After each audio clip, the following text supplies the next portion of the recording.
বিএনপির পর এবার প্রধান উপদেষ্টা ডক্টর মোহাম্মদ ইউনূসের সাথে বৈঠক করেছে আরও দুটো রাজনৈতিক দল। জাতীয় নাগরিক পার্টি এনসিপি ও জামায়াতে ইসলামীর প্রতিনিধি দল বুধবার আলাদাভাবে বৈঠক করে। বিকেলে এনসিপির আহ্বায়ক নাহিদ ইসলামের নেতৃত্বে ৪ সদস্যের প্রতিনিধি দল প্রধান উপদেষ্টার সরকারি বাসভবন যমুনায় প্রবেশ করে।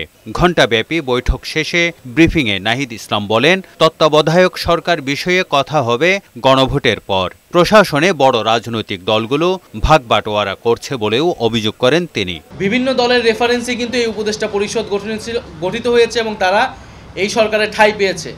ফলে উপদেষ্টা পরিষদ পুনর্গঠন করতে হলে শুধু ছাত্র উপদেষ্টা নয়, অন্য যে উপদেষ্টাগুলো রয়েছে আমরা প্রধান উপদেষ্টার কাছে সেই নামগুলো আমরা বলেছি যে কারা কারা কোন কোন দলের সাথে সংশ্লিষ্টতা রয়েছে বা প্রশাসনের ভাগবাটোয়ারার সাথে জড়িত আছে। পরে জামায়াতে ইসলামীর ৪ সদস্যের প্রতিনিধি দল প্রধান উপদেষ্টার সাথে বৈঠক করেন। বৈঠক শেষে সাংবাদিকদের সাথে কথা বলেন তারা। জানান, তত্ত্বাবধায়ক বিষয়ে কথা হয়নি, তবে কয়েকজন উপদেষ্টার বিষয়ে আপত্তি জানানো হয়েছে।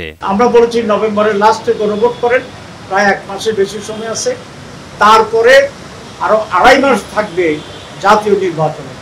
আপনি এটাকে লেভেল প্লেইং ফিল্ড করেন, সকলের জন্য সমতল ভূমি তৈরি করেন এবং নির্বাচনের আগে আপনি যেখানে যেখানে রদবদল করা দরকার আপনি রদবদল করেন।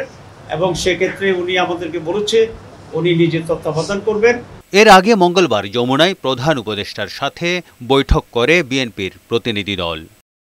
তারেক শিকদার, বৈশাখী সংবাদ, ঢাকা।